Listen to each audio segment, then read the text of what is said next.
Good evening. Welcome to this week's episode of the Paranormal Lens podcast presented by Jotnix Paranormal. I am Jamie Widener. I'll be your host for the evening, along with Chad Thomas, as always. Mr. Thomas, how are you, sir?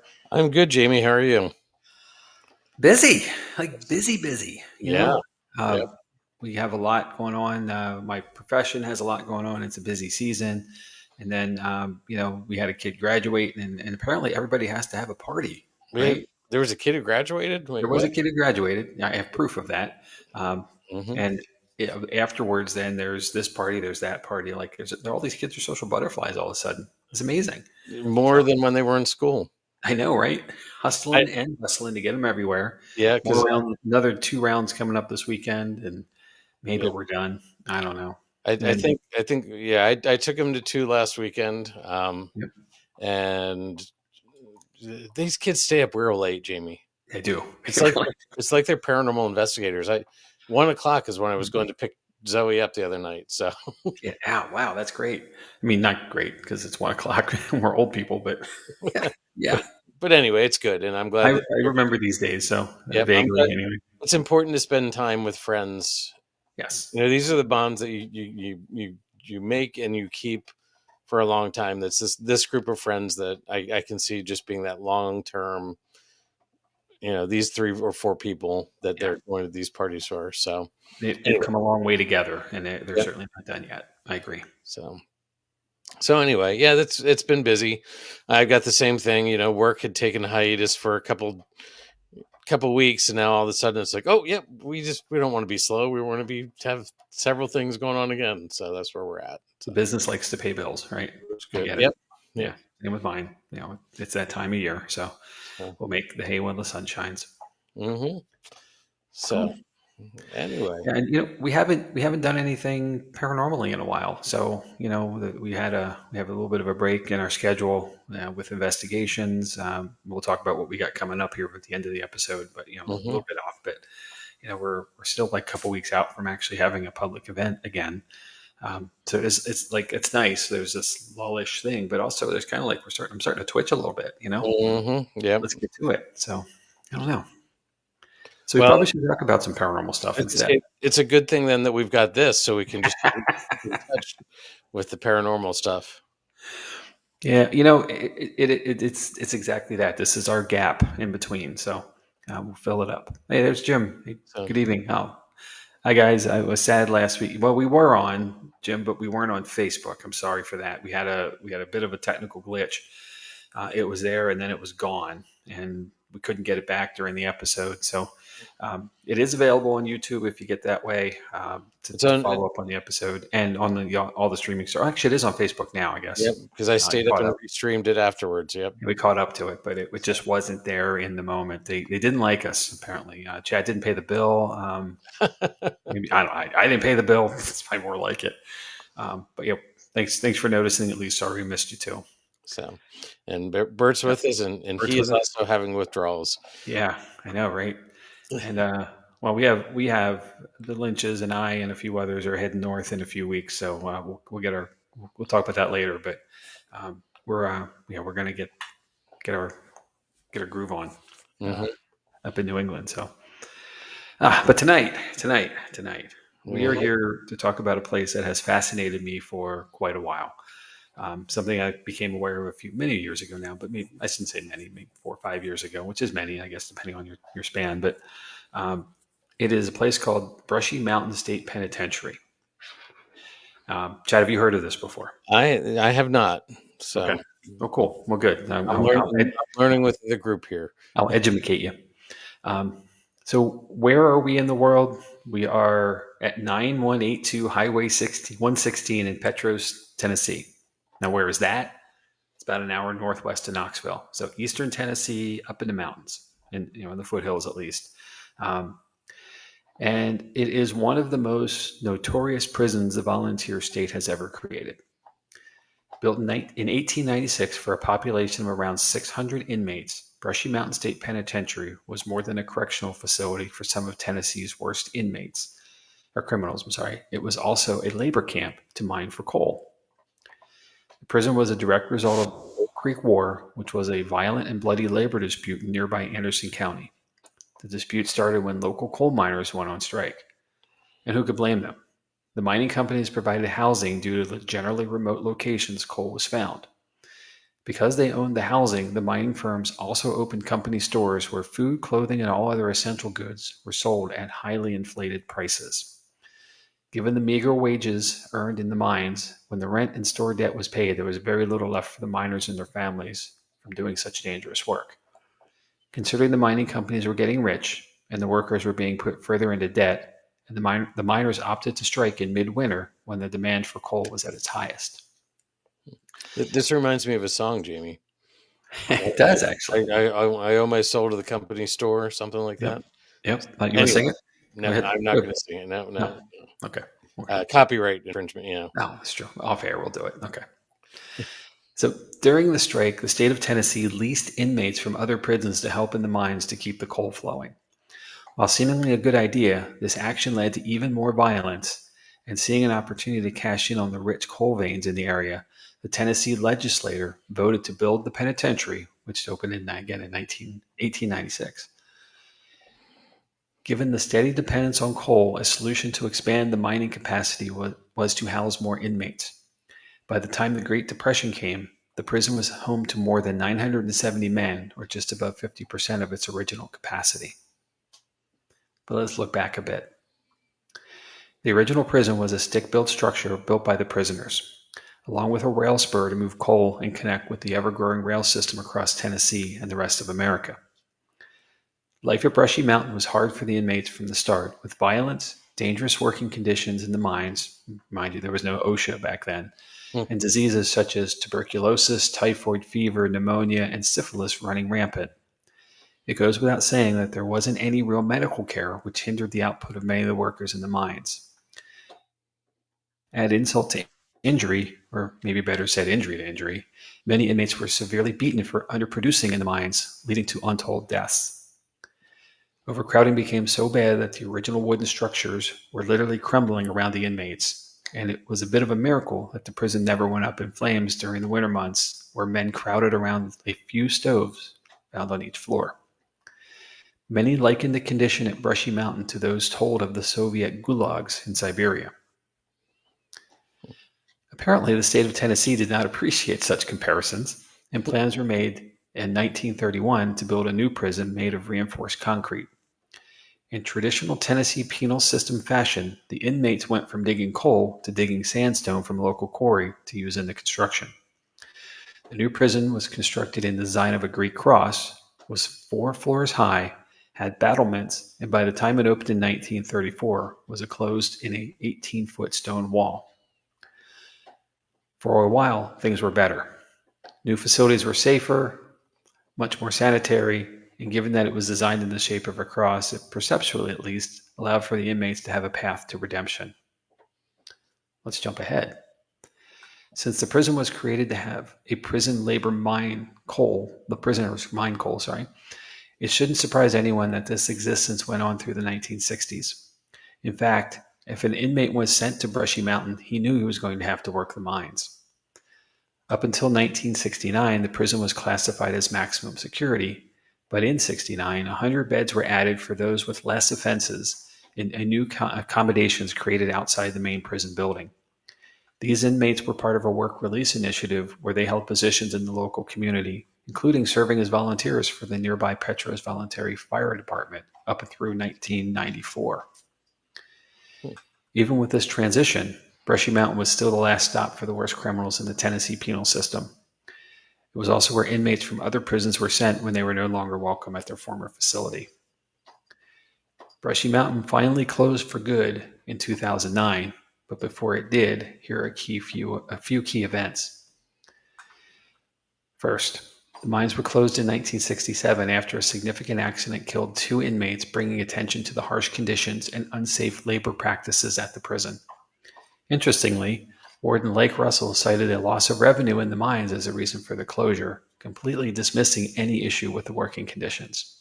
The mines had to be profitable in order for them to operate, and they were losing money. In 1972, the prison guards went on strike, demanding increased security at the prison. As a result, the prison literally was closed until 1976, with most inmates transferred to another maximum security facility in Nashville. When the prison reopened, another issue arose. Tensions between white and black inmates were challenging a system that wasn't capable of handling it. The situation came to a head in 1982 when 7 white inmates took guards hostage at knife point. The guards' weapons were taken, and when 4 black inmates were found in the cell, the white inmates opened fire, killing 2 men. Excuse me. While there were some very bad people in prison at Brushy Mountain, there's one you may recall. After confessing to the assassination of Reverend Dr. Martin Luther King Jr. in 1969, James Earl Ray was sentenced to Brushy Mountain.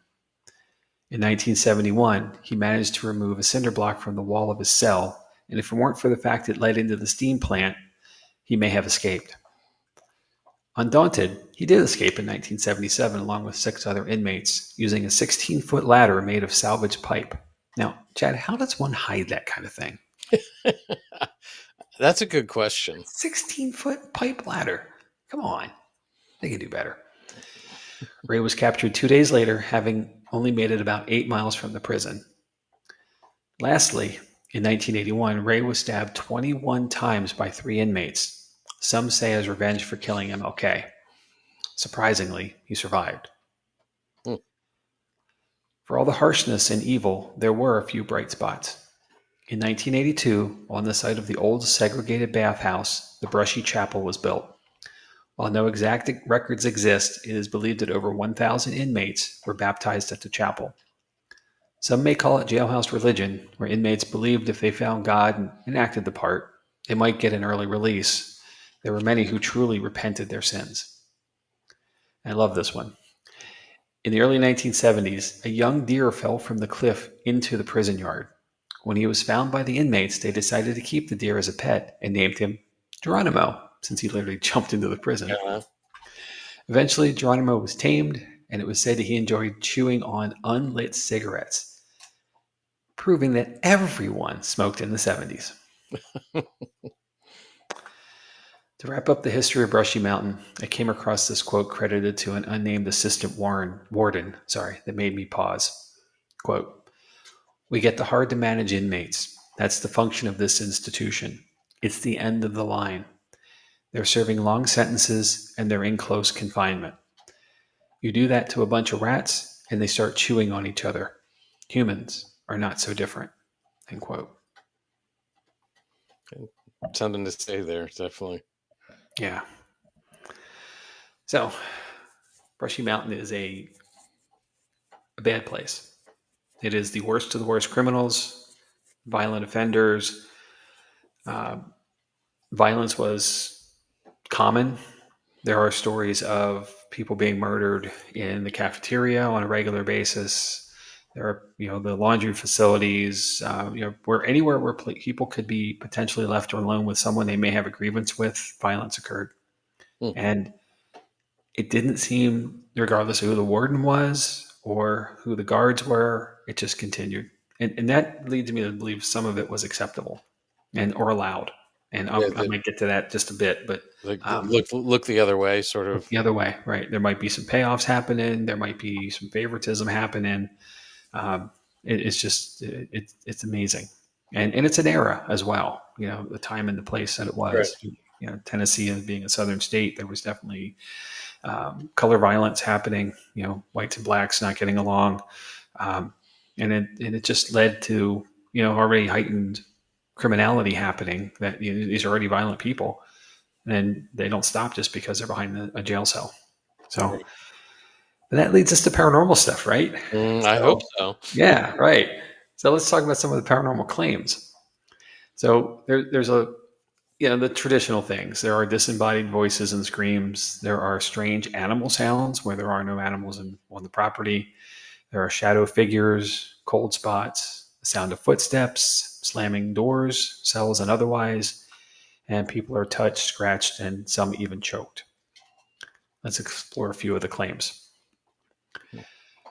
The spirit of an inmate named Jack Jett is believed to still inhabit the prison. Jack was a little person and an inmate with a reputation for snitching on other inmates. And Chad, we all know what snitches get, right? Snitches get stitches. Yeah, well, this is a little bit worse than that. Mm. The story goes that one night he was making a call to his mother on a communal phone when he was stabbed 19 times in the neck and back, bleeding out before help could arrive. Imagine this happening during a call to your mother.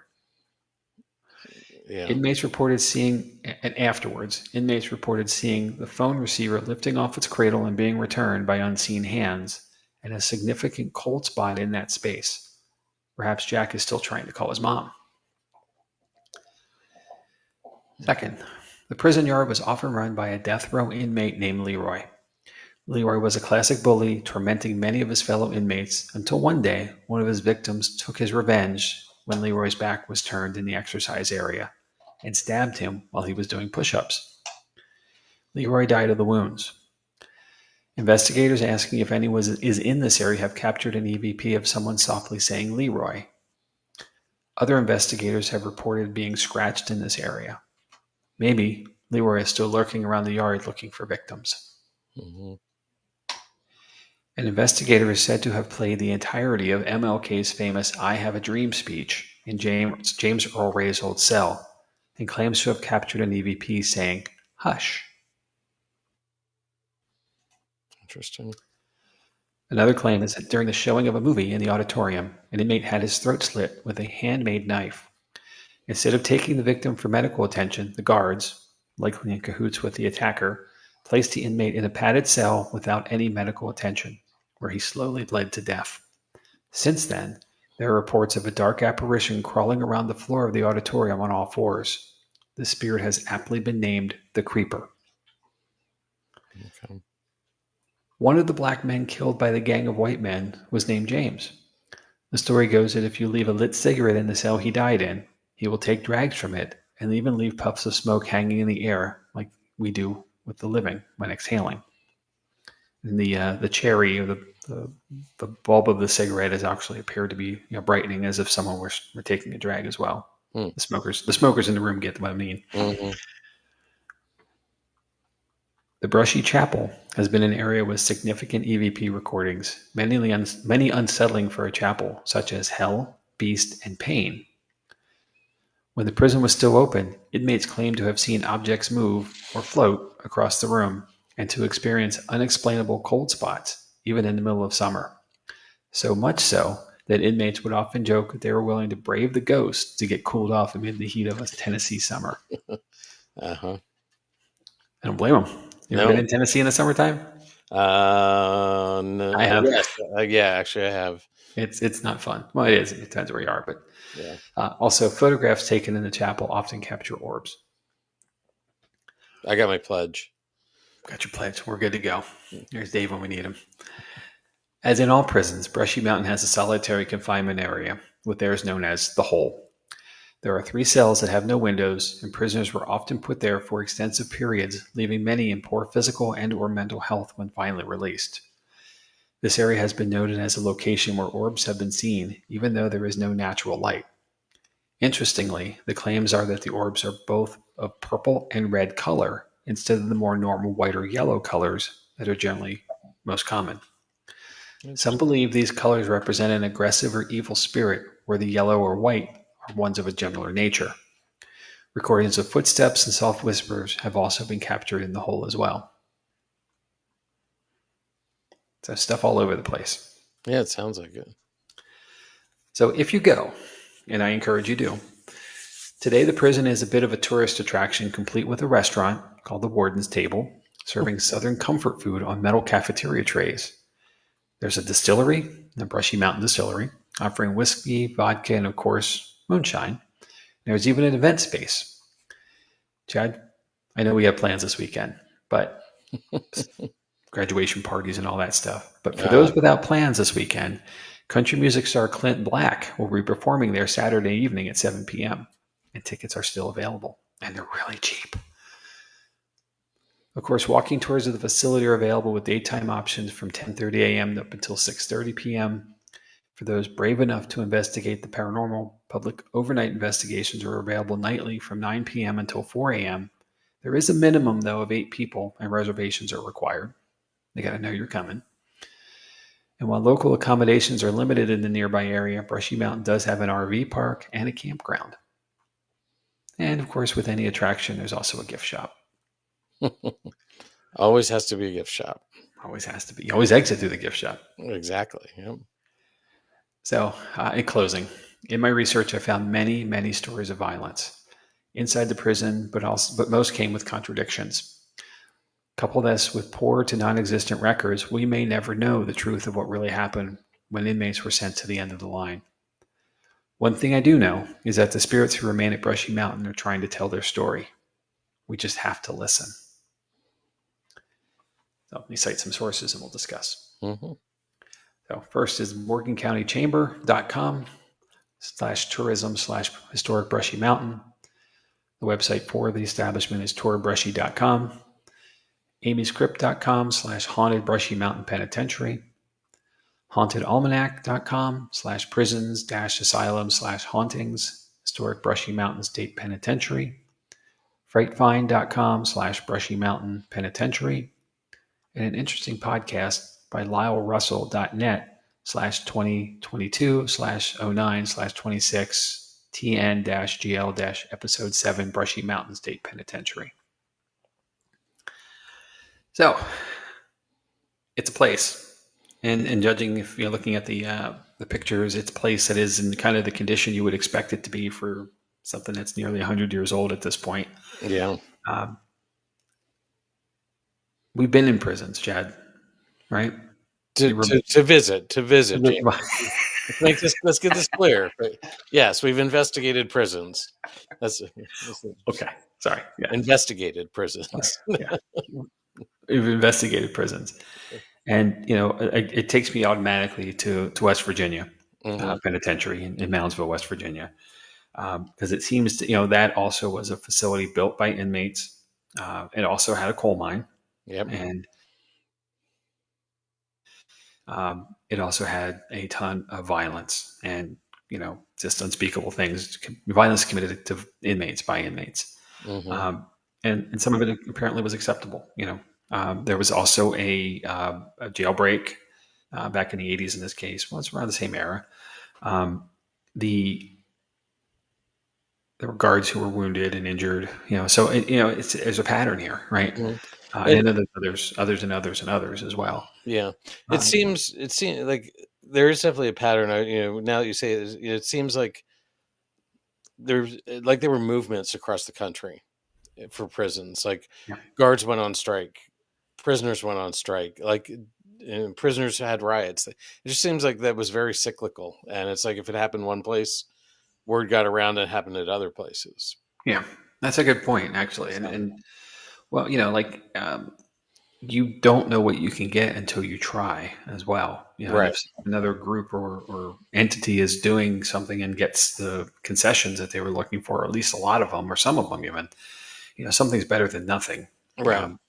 So if your conditions could be improved, or, and it goes to the the guards as well. I mean, if they're not safe, I don't want to go to work, kind of thing. Right. And I can't, we're in a modern era now. And I can tell you from some experience that coming from the nonprofit world, that the Lancaster County Prison at one point had a deficit of guards, and they were always trying to hire, and I would assume the newbies have to take the night shift and, some of the stuff that you don't want to do. So maybe that's part of the challenge, but, then you do shift differentials and you find ways to compensate better.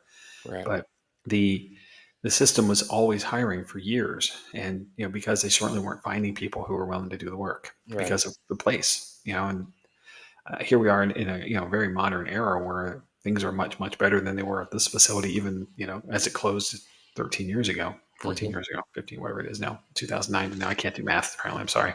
16 years ago. Sorry. That's not that long ago. It's in our lifetime. Yeah, well within our lifetime. Yeah. So, Bert had this comment. I started my career in law enforcement as a corrections officer, but it was only a county prison. State prisons are a lot worse. Yeah. So, I mean, just I can't imagine having to be part of that from the law enforcement side. Bert, I have tremendous respect for you for this. Like, it's just not something that I could do, and it just But that energy from those people, both sides, is still in that prison. Yep. And that's why we're getting some of these stories that we hear about. Um, we always hear about the prisoner stories, but I'm sure there's spirits of ghosts there, or spirits of ghosts, spirits of guards there as well, because they put their heart and soul in it. So, there were times where guards were killed on the job and things like Yep. that. So, Absolutely. And anytime there's passion, there's energy, mhm. and the residualness of it alone, it might be enough. And until something is until a place is explored, I can tell you all about this. I haven't been there. I'll be honest about it. I haven't been Right. there. I want to go. I really want to go. And it's only 9-ish hours from here, so road trip. I can't believe no one said this shit. Um, but it's not a get in and get out like we do localized things. It's a Right. planned trip. So, um, you know, I really thought about doing the research here. I really thought, well, how much does it cost to rent an RV? You know, like we Uh-huh. could all pile in and go, kind of thing. Um, it's not inexpensive, unfortunately. No, Um, it's but the investigation part of it, it's minimum of 8 people. I know we can find 8 people. mm. It's a little pricey in the sense it's like $150 a person. So Yeah, okay, but sure, but that's out of the realm of these places all range from $40 to 200. 200. Yeah, I know. So It's there, but it's high. Like on the yeah. higher end of things, and it may turn people away, especially with distance. So it's like, oh, if I tell you what, if I lived anywhere in Eastern Tennessee, West Virginia, of course, but Mhm. Western Virginia and North Carolina. I mean, this isn't all that far from the Brown Mountain area. Right. A reasonable drive. So like, we could do a little swing in trip, scoop it in. Hmm. Dip over to the Bell Witch property. Yeah, Hey, definitely. hey. So, but it's a bucket list, and I said this before. I don't do bucket lists, so I don't know why I said that. But like the Mhm. idea, like it's on mind to want to get there, and how to do it is just the question. Right. Um, and it's just one of those places. It's tucked in, it's isolated still. I mean, that's why it was built there. Well, it was really built there because there was a coal mine. There was activity of mining in the area, but this valley that it's in is just perfectly suited to put this facility there. Because And there's nowhere to go. because there's nowhere to go, right? And there's a cliff on one side, and there's a steep hill on the other, and the valley is a channel then. Right. And putting an 18-foot wall around it really impedes trying to get out. Well, and you said the one guy who escaped, was that James Earl Ray, James Ray, yeah. only got what, 8 miles away after his first day, Yep. like two that. days 2 days 2 days. out. 8 miles is not that far No, like if he was even for a motivated individual, right? on foot, like you should be able to get much further. That probably just tells you the terrain that they're dealing with. Yeah, it's pretty Um, rough. It's mountainy, and it's rural, so there are no true paths and roads and so forth other than what goes out the front gate. which you Which don't want to is be on that if you've escaped from prison. yes, exactly. Yeah. So I can understand it, and we hear stories. A few years ago, there was a manhunt here in Pennsylvania. A guy up in the northern tier somewhere shot a state trooper and just disappeared into the Mhm. woods. It took 2 weeks to find this guy, Yep. with all the technologies that we have now. That this is 1980 something, so it's not as much stuff. But they went out with guard dogs and bloodhounds and so forth, and it took them 2 days, and that's pretty good, I guess. Right. But the fact that he couldn't get much further, it tells me he's probably in pretty bad shape. I don't know, maybe, Yeah. who knows? But and I'm glad he was caught. Hmm. Obviously he's done a crime. He admitted to a crime. He's going to do his time. And it's funny. He outlasted Brushy Mountain. He actually got transferred to another facility, and I think he passed in 2012 or something like that. So it wasn't. Okay. Brushy didn't do him in, even with being stabbed all that many times. Right. Um, Hmm. it's amazing. Where you go with him, but one of many. There's another inmate who was um, trying to launch a political career, and it wasn't doing well, and went to his opponent's house and shot and killed him. It's like the mindset there. And that fellow the same way. He outlasted Brushy, and went on to another facility and eventually passed in prison. These are life sentences. There was, there is, or was an electric chair at Brushy, their version of Old Sparky. Right. And however, there are no definitive records to say that anyone was executed in the chair. But it was there. So it's a possibility at least. And then the records, I don't understand how the records are so poor that, things like that, there were executions that occurred. Uh-huh. And I believe most were by lethal injection, which was the acceptable means at the time. Right. Um, and maybe still is, I don't know. But, the electric chair was cruel and unusual punishment. But Yeah. other means are not. But individuals, I think 100 inmates were executed by the death penalty Right. in the time of the institution being open. So, um, and there was a pauper's graveyard in the back of the facility as well. People who weren't claimed. So they're very much like any of these facilities. There's just unmarked graves and a plot in the back kind of thing, um, which is just another sense that someone didn't get closure Hmm. and didn't get a chance to move on. So, Jamie, a little bit about the electric chair in Tennessee. Hmm. It's a choice of the inmate. Oh, It was an option. The lethal injection was the primary method, okay. um, but the electric chair was allowed to be chosen.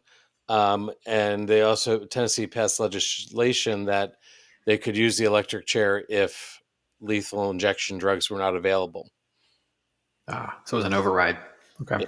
So, So you do something really horrible and you get the death penalty. mhm. Do you choose the chair where you are going to have electricity course through your veins until you die, or do you take an injection where you basically fade out? Like I don't understand how you get a choice. That's amazing to me. Yeah, I don't So know, I mean, but neither are good. And hopefully, no one ever does anything to deserve right. that. I don't Don't think condone violence, but I think lethal injection is not as painless as it sounds from what some of the things that I've read. okay, well, Um, that's fair then. I mean, it's not. I don't know. None of them are good ways, which is, I guess, part of the punishment. So Well, of course. anyway, we, we We're a little off topic there. Sorry. we digress. Yeah. Um, so yeah, we typically say, is it haunted? I would say I'm sure that just there's Oh yeah. energy there from. Well, first of all, you're dealing with a coal mine, Yep. so you've got coal, which is how old is coal, all that sort of stuff. You've got inmates that I'm sure ended up with black lung. That was another comment that Bert had earlier. Yeah. His uncle worked in the coal mines in southern Ohio most of his life. He ended up with black lung and passed away about 9 years ago. So Okay. I'm sure that there were many of these inmates. Again, like you said, OSHA and MISHA were not things that happened. They No, just not didn't even thought of exist. yet. Like Right. we didn't, so I'm sure you had deaths from black lung. You had cave-ins. You had all sorts of stuff. Yeah, the mines were dangerous, right, Hmm. for sure. And with respects to it, these weren't mining companies running it. They Right. they were consultants at times, but this was the state of Tennessee operating the mine. So they were again using free labor, and they were Hmm. cutting the corners whenever they could, and that's why it was such an unsafe space Yeah. to be in. And another thing in the the consideration of paranormal, what could be causing paranormal activity anyway, is that there is at least one, if not two, natural springs running under the facility. Well, So there's the running water element of it as well, and that is the facility has a well, and right. at one point it had storage tanks that were pulling water up and reserving it, for immediate need use in case there was an issue with like droughts and such. But so the running water element and all the other energies, there's no way this place doesn't have activity. I'm going to go haunted and Right. Oh paranormal. yeah. I'm say yes. Yes is my answer. Yes. Yes. And let's see, sandstone. So there's another thing. Yep. porous material. porous material. So just Yeah, draws that energy in. and that kept it there. Hmm. So So I don't know if you saw, but I missed it earlier when Bert put it up. He said we could do a group Airbnb. yeah, we can. We've done that before. And I'm all for that because Bert cooks one heck of a breakfast. Does he does so? Yes, yes, please. So, Well, and it's one of those things. These places. Anytime we go out, as investigators, anytime we get to go out with our with our team specifically, but also our friends, it's a fun event. 'Cause there's camaraderie. There's a little bit of humor. There's just and obviously there's a lot of seriousness because we take this seriously. But um, hmm it's always one of those things where it's just more fun to do it with the people you know. And hmm so yes, let's do it. That's our next. Maybe it's our next summer trip.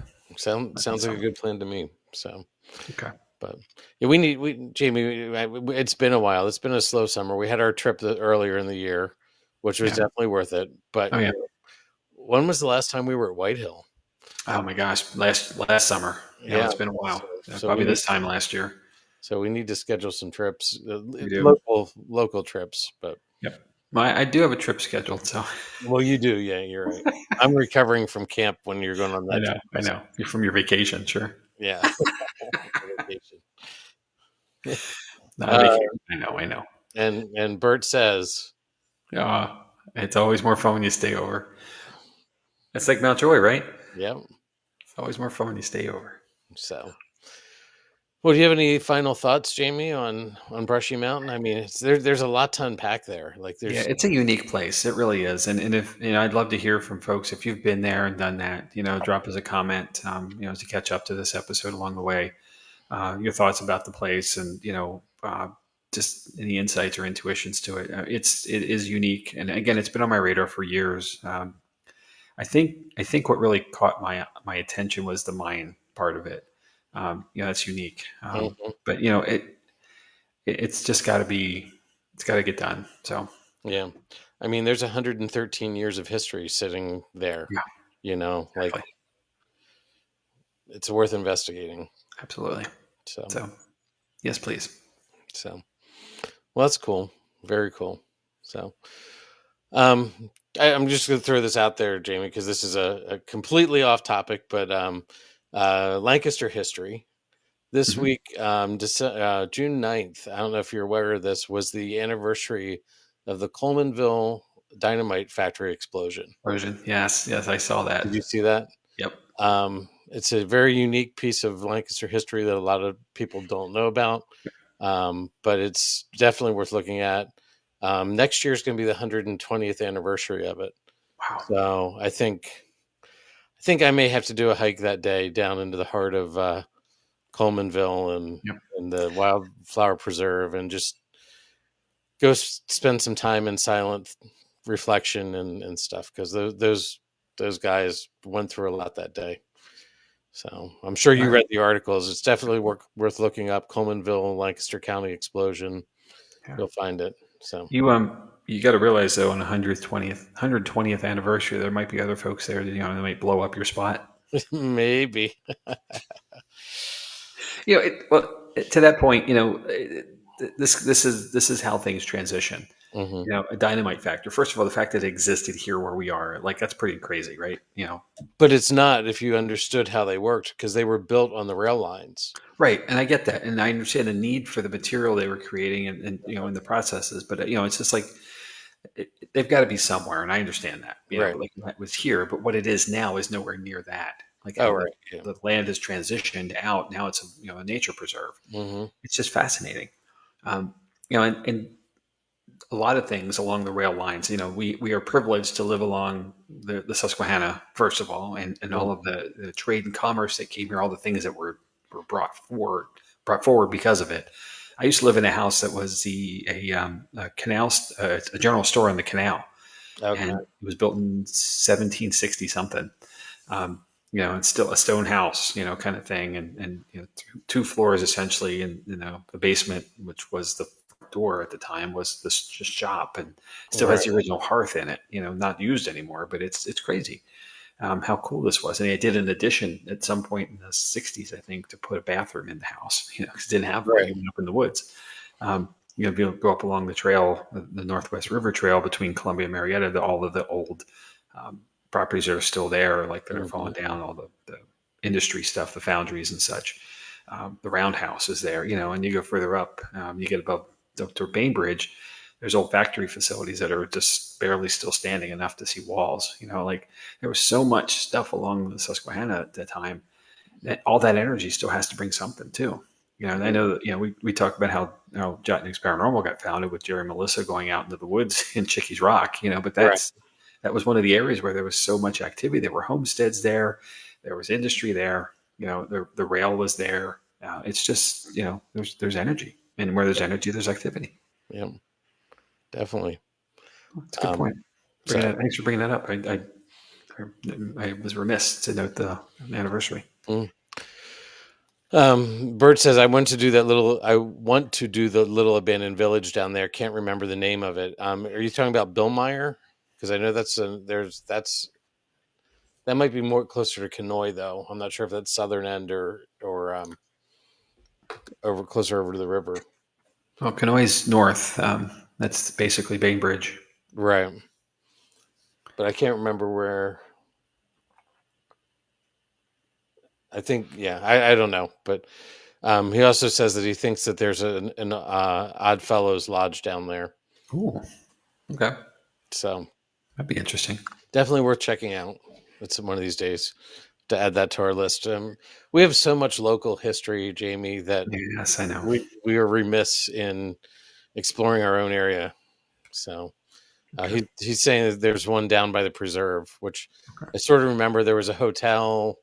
There was the Oddfellows Lodge. It's a whole little community, but I can't remember the name of it. But we will have to find out and explore.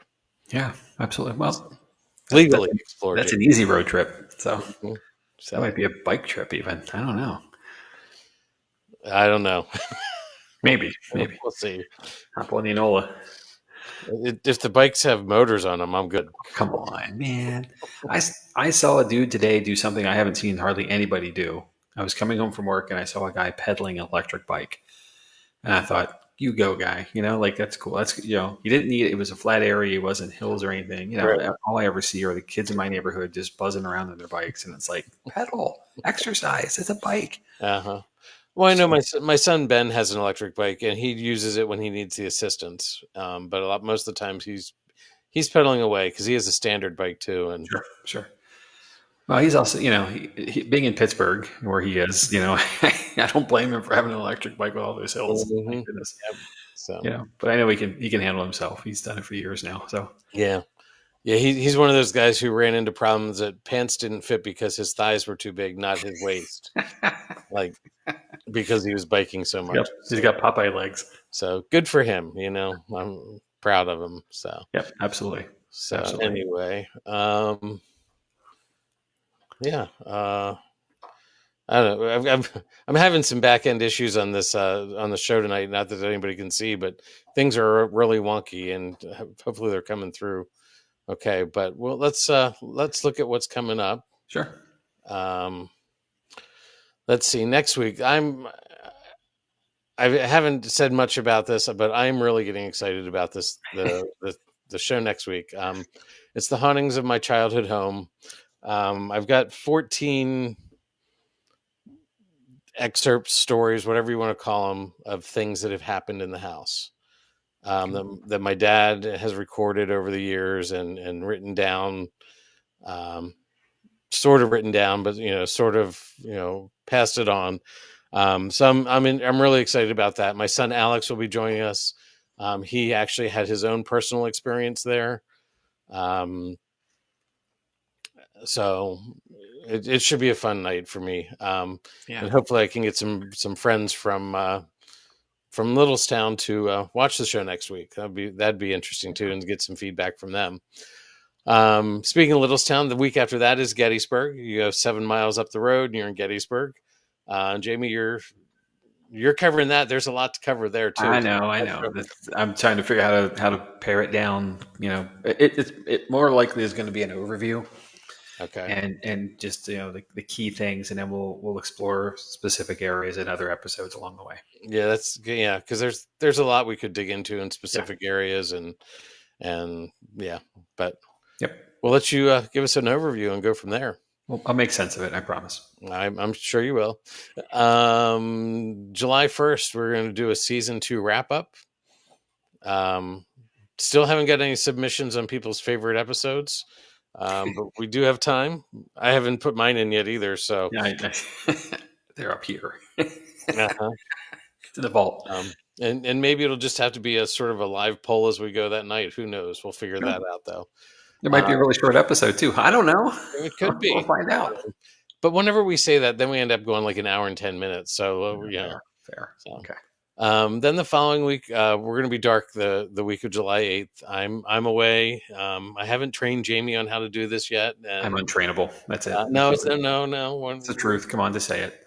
It's okay. So, and then July 15th, we're still not releasing the details on that one, but that's another one I'm excited about. I'm looking forward to it. I really am too. It's going to be a fun evening. So yeah, that's definitely going to be interesting. Nick's Paranormal Lens. I think this has shifted to now. Jamie and I will definitely be at the horror and Haunted Crescent and Horror Paracon on June 28th. 2 weeks. 2 weeks from Saturday. 12 to 6. I know it's 12 to 6. Anyway, it's going to be interesting. Jamie and I have been kicking around some ideas in the last couple hours of what we want to do. So hope people can come out and see us there. It should be a fun afternoon, evening. Yep. Let's see what else. And before we move on, and you can get a separate ticket to go and investigate Crescent itself that evening and that night. Mm-hmm. So it is a full day if you wish it to be. I haven't decided how I'm going to do that yet, Chad, but I have not yet investigated Crescent. So, and I know most of the team has. Right. So it was during a week and I wasn't available to get away, etc. So, having this opportunity, I don't want to miss it. So I may stay and see how much I can spend time wise, but still have to get home that night. Yeah. But it's a long day, but yeah, it's really exciting. I'm really looking forward to getting there. So I haven't investigated either. I'm not sure. Oh, I thought you did. I'm sorry. No, I haven't been there. I was actually at camp while they investigated that, which is like, of course, which is like an hour away. So I was close. But you were on vacation that week. I get it. Yeah. I'm always on vacation.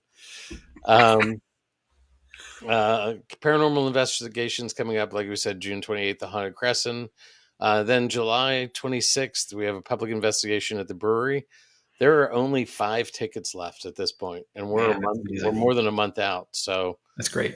Grab those tickets before they're gone.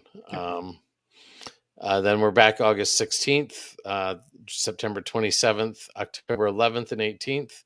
Then we have a date in November and a date in December as well, but we'll get those up at some point. Get a little more room on the screen for those. And then let's see, we've got our socials. The website is up. We're still working through it, but the basic data is there. You can reach out and find out more about Jamie and I there on the Paranormal Lens section. You can find out more about all the members of our team. The address is www.jot-nixparanormal.com. You can find that on our link tree. If you go to Linktree and look up Paranormal Lens, you'll find all this information there. You found us on Facebook or YouTube. We also have a TikTok, Instagram, and you can always email us at paranormallenspodcast@gmail.com. Then if you're looking for our podcast, you can find that on YouTube. YouTube is one place you can find it, but Apple Podcast, Spotify, all the normal streaming services, you should be able to find us. I discovered us on another one the other day, Jamie. It was sort of weird. I was like, oh, this looks cool. And it's like, oh, your podcast is here. Do you want to claim it? So yes, I do. So things like that are pretty cool. Yeah. It's really, the reach that that all media has these days is amazing. Hmm. The fact that we've been heard in 32, I believe, countries around the world is just absolutely humbling, first of all, Hmm. and also really truly amazing how far and wide information is shared and captured and enjoyed. So thank Yep. you everybody for coming along for the ride. Yeah. So, yeah. Any final thoughts, Jamie? Well, as I usually say, obviously you saw our schedule coming up, and short of the 2 weeks where there's a dark week and there's a special kind of a project that we're going to do on the 8th and 15th of July. We're always willing and able to do listener submissions. So if there's a topic that comes to mind for you, or a personal experience, or something in that spirit, pun intended, feel free to reach out. Send us a message via any of the streaming services. Leave a comment or email us again at paranormal lens podcast at gmail.com. And we have a little time to investigate it and research it. But we have done listener submissions in the past. We're certainly willing to do them again. Just let us know.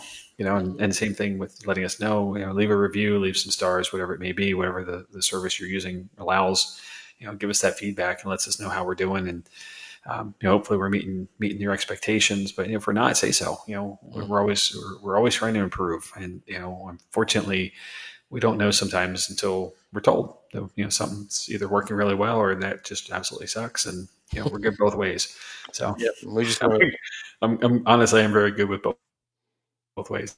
Yeah. So I'm happy to take criticism and we'll make it better. So it's up to y'all what you want to see and let us know. So It's always a go from work there. in progress. Yep. Always a work in progress. So, Absolutely. We all are lifelong learners. yep. So, all right. Well, on that note, Jamie, I've been working on taglines. We talked about this a long time Okay. ago, and I Yeah. worked one in last week, and I'm going to throw it out again as we exit. And we want to say good night to everybody. Thanks for watching. Stay alert, stay respectful, and stay curious. How's that?